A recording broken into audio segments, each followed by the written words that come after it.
Welcome to Hitman Boxing. Hit that like and subscribe button. Keith Thurman is very vocal about fighting Danny Garcia in a rematch. Very vocal about the fact that Danny Garcia said that he didn't really lose to Keith Thurman, that it's just a loss on paper, and that he knows he's the better boxer. He said that Keith Thurman did a lot of running in their fight, wasn't active, so he felt he should have got the nod, right? This made Keith Thurman go off and start using some abrasive language. Basically, it's looking like Keith Thurman really wants to fight Danny Garcia for a second time. And we know the deal. Sean Porter gets a shot at Keith Thurman, and so does Danny Garcia, right?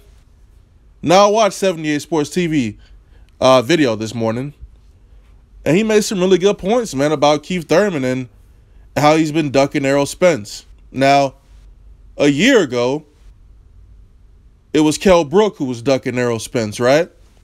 So I made video after video, and eventually the fight got made, right?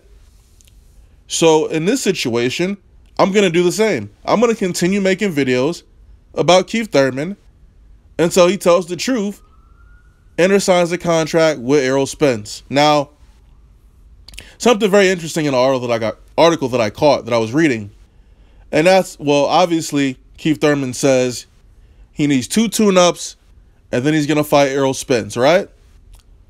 So, is his first tune-up going to be Sean Porter?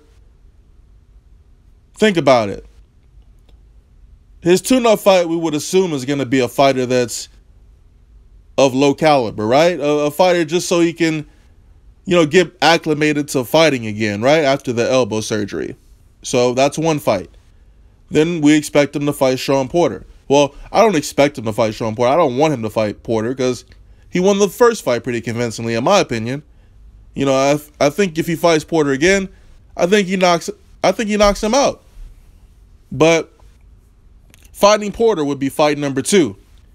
Now, in this article that I read, the winner of Danny Garcia and Brandon Rios will be mandated to fight Keith Thurman after Keith Thurman fights Sean Porter. And, of course, that's if he wins, which I think he will, but it's written in plain sight. That's 3 fights. Unless his tune-up is going to be Sean Porter, which maybe it could be, but I don't see that happening. I don't see him being very willing to jump into a fight with Sean Porter, a guy who he went life or death with not too long ago, right? Now, Keith Thurman is super vocal about this whole Danny Garcia thing, but, we got to poke, we got to prod, we got to ask the question a million times. It's like, when are you going to fight Spence? When are you going to fight him? And we shouldn't have to do that as boxing fans. We shouldn't have to beg somebody to fight another fighter in their division that's perceived to be a threat. Keith Thurman knows that Errol Spence is the top dog at welterweight, regardless of the fact of Thurman has 2 belts. It means nothing. It means nothing when you fight once a year. It means nothing when you aren't the same fighter that you used to be. 5 years ago, I'm sorry, I'm going too far back with 10. But Keith Thurman's not the same guy, man. We could do the studies. We could go to YouTube. We could pull up the old Keith Thurman, the vocal Keith Thurman, talking about, you don't want to duck me, son. Talking about he'll fight anybody, anywhere. Telling Pacquiao he'll fight Pacquiao next. 78 made a real good point about that, man, because I was telling y'all, like, he was calling out Manny Pacquiao right after he beat Danny Garcia. He called Pacquiao out right after, even though he knew he had to have that surgery, even though he told everyone that he was in pain during the Danny Garcia fight. But yeah, he's calling out Manny Pacquiao.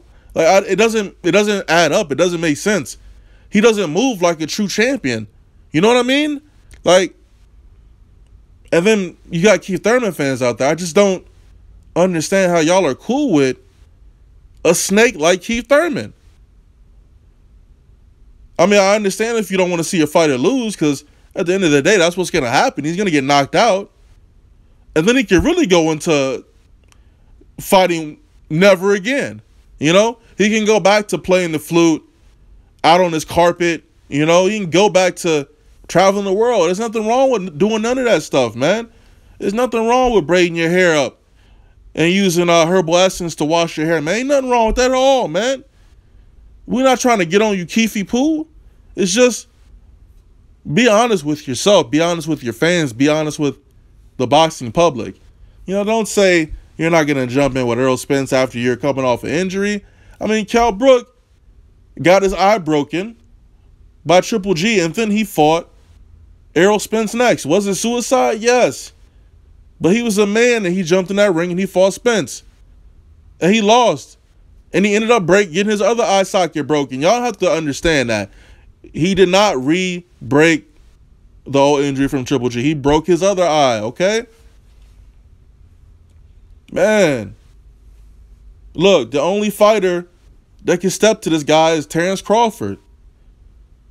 I mean, y'all want to say Errol Spence accomplished. I mean, y'all want to say Keith Thurman accomplished so much, but he's been a career 147 pounder. Come on, man. Really, all he can do is unify titles to really cement his legacy. But he doesn't seem to be too interested about getting that IBF belt, does he? How is Keith Thurman going to go down? Is he going to go down as an all-time great? A guy who stayed at 147 for his entire career? Ducked the biggest challenge of his career, of his life? But this is the same guy that almost gets knocked down by a body shot from Luis Collazo. This is the guy that almost lost to Diego Chavez. Almost got knocked out. Went life or death with Sean Porter. Got a hematoma on his head from Robert Guerrero. After every fight I see Keith Thurman in, his face looked like he got hit in the face with one of them, I don't know, man, a frying pan or something. It's like somebody was like, hey, Keith, stand right there. I'm going to hit you with this frying pan real quick. Boom. That's how you look after every fight. I don't be seeing Errol Spence like that after every fight. And y'all say he got bad defense, right? Apparently Keith Thurman got bad defense. And he be on his bicycle all day. I mean, where do we go with this, man? How are you going to be vocal about fighting Danny Garcia, but when you hear Errol Spence, you know, you start shaking, you start sweating a little bit. Your braids start coming undone. You know? So, before you criticize, you just got to look at the whole picture, man. Look at the whole story. Keith has a track record of ducking Errol Spence, man. Just like Kell Brook was ducking him. Kell Brook was ducking Errol Spence too. It was clear as day. But Keith Thurman took the first step.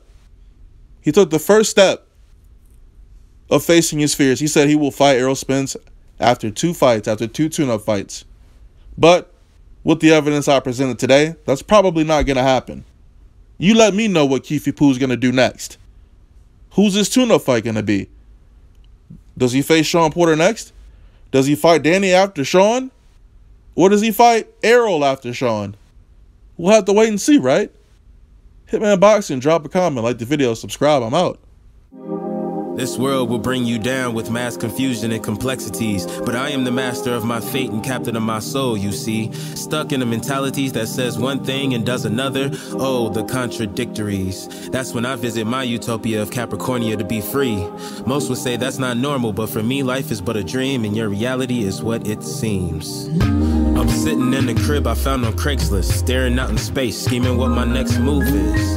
I'm thinking that it's time to move west. No idea what I'm doing, I'm just trying my best. Not exactly where I thought I'd be. Honestly, a 9 to 5 never was in my dreams. I've been feeling all alone lately. Nothing I ain't used to since '88 as a baby. When I came up out the womb, everybody knew it was something special about me that fills a room. I never understood it, but my OG told me it's a blessing. I should use it to the fullest. And that's what I've been trying to do.